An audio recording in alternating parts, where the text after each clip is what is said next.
मेरे प्यारे देशवासियों, नमस्कार। कोरोना के खिलाफ लड़ाई में जनता कर्फ्यू से लेकर आज तक हम सभी भारतवासियों ने बहुत लंबा सफर तय किया है। समय के साथ आर्थिक गतिविधियों में भी धीरे धीरे तेजी नजर आ रही है।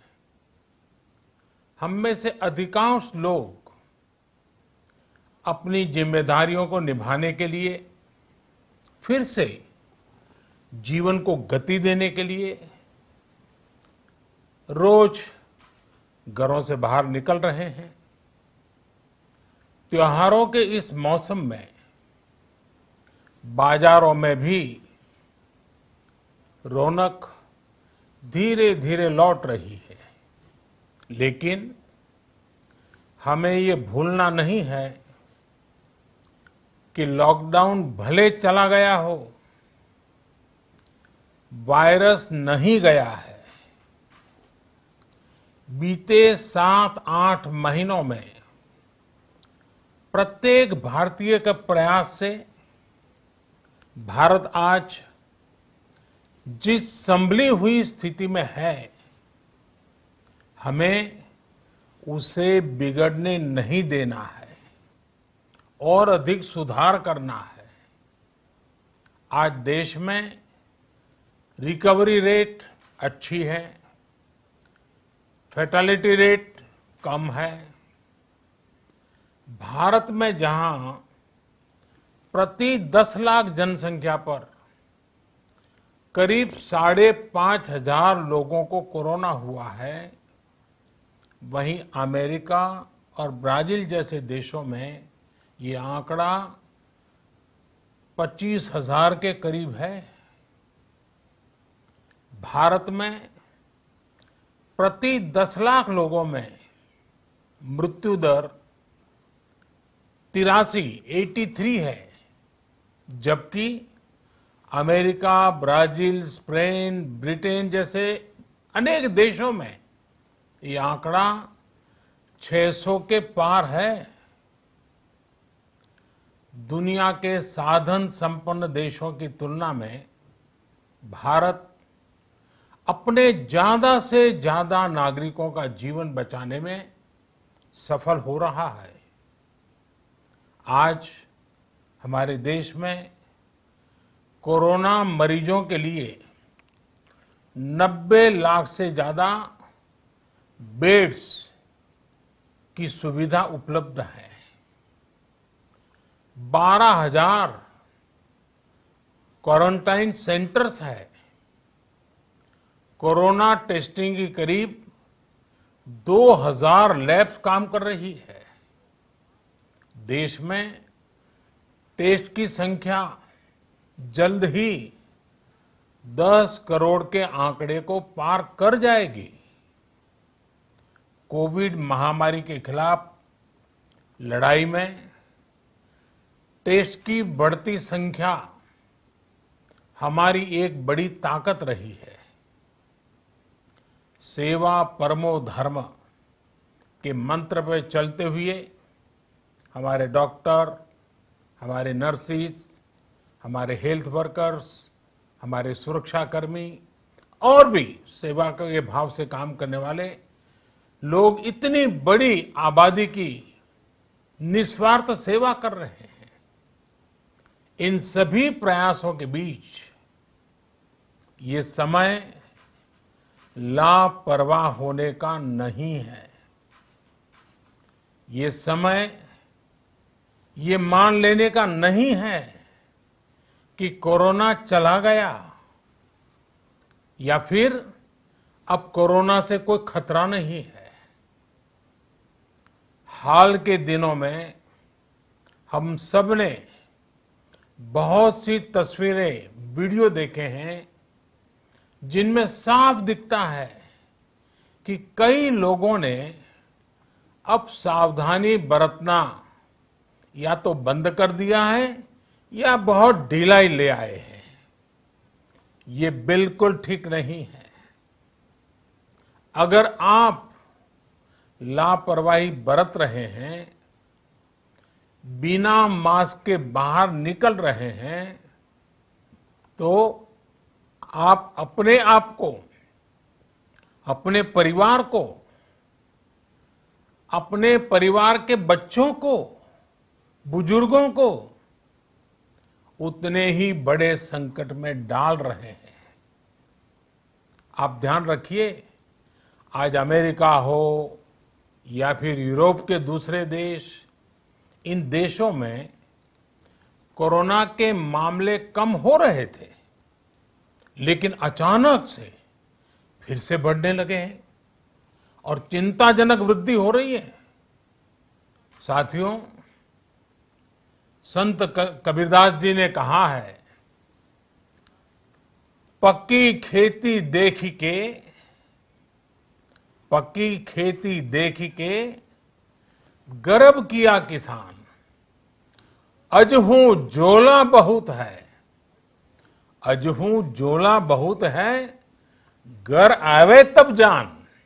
अर्थात कई बार हम पकी हुई फसल देखकर ही अति आत्मविश्वास से भर जाते हैं कि अब तो काम हो गया, लेकिन जब तक फसल घर न आ जाए तब तक काम पूरा नहीं मानना चाहिए। यही कबीरदास जी कह के गए हैं। यानी जब तक सफलता पूरी न मिल जाए, लापरवाही नहीं करनी चाहिए। साथियों, जब तक इस महामारी की वैक्सीन नहीं आ जाती, हमें कोरोना से अपनी लड़ाई को रत्ती भर भी कमजोर नहीं पड़ने देना है। बरसों बाद हम ऐसा होता देख रहे हैं कि मानवता को बचाने के लिए युद्ध स्तर पर पूरी दुनिया में काम हो रहा है। अनेक देश इसके लिए काम कर रहे हैं। हमारे देश के वैज्ञानिक भी वैक्सीन के लिए जी जान से जुटे हैं। भारत में अभी कोरोना की कई वैक्सीन पर काम चल रहा है। इनमें कुछ एडवांस स्टेज पर है, आशास्पद स्थिति दिखती है।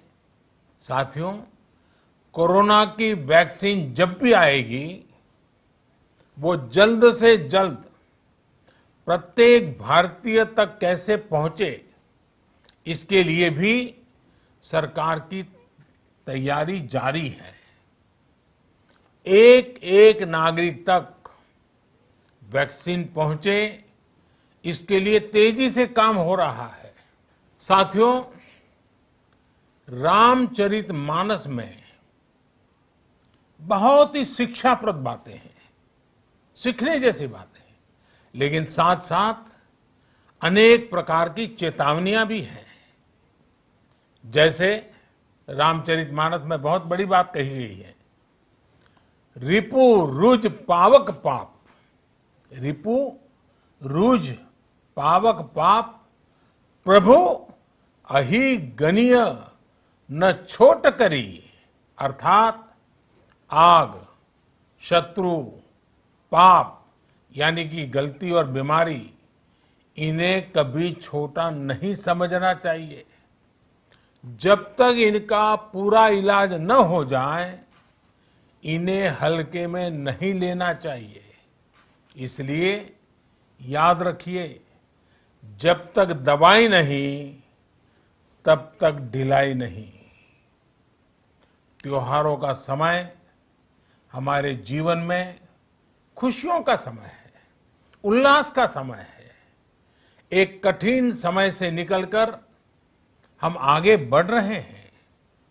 थोड़ी सी लापरवाही हमारी गति को रोक सकती है, हमारी खुशियों को धूमिल कर सकती है। जीवन की जिम्मेदारियों को निभाना और सतर्कता, ये दोनों साथ साथ चलेंगे, तभी जीवन में खुशियां बनी रहेगी। 2 गज की दूरी, समय समय पर साबुन से हाथ धुलना और मास्क लगाना, इसका ध्यान रखिए। और मैं आप सबसे करबद्ध प्रार्थना करता हूं, आपको मैं सुरक्षित देखना चाहता हूं, आपके परिवार को सुखी देना चाहता हूं। ये त्योहार आपके जीवन में उत्साह और उमंग भरे, ऐसा वातावरण चाहता हूं। और इसलिए मैं बार बार हर देशवासी से आग्रह करता हूं। मैं आज अपने मीडिया के साथियों से भी, सोशल मीडिया में जो सक्रिय हैं उन लोगों से भी बड़े आग्रह से कहना चाहता हूं कि आप जागरूकता लाने के लिए, इन नियमों का पालन करने के लिए जितना जन जागरण अभियान करेंगे, ये आपकी तरफ से देश की बहुत बड़ी सेवा होगी। आप जरूर हमें साथ दीजिए, देश के कोटि कोटि जनों को साथ दीजिए। मेरे प्यारे देशवासियों, स्वस्थ रहिए, तेज गति से आगे बढ़िए और हम सब मिलकर के देश को भी आगे बढ़ाएं। इन्हीं शुभकामनाओं के साथ नवरात्र, दशहरा, ईद, दीपावली, छठ पूजा, गुरु नानक जयंती समेत सभी त्योहारों की सभी देशवासियों को एक बार फिर से बहुत बहुत बधाई देता हूं। धन्यवाद।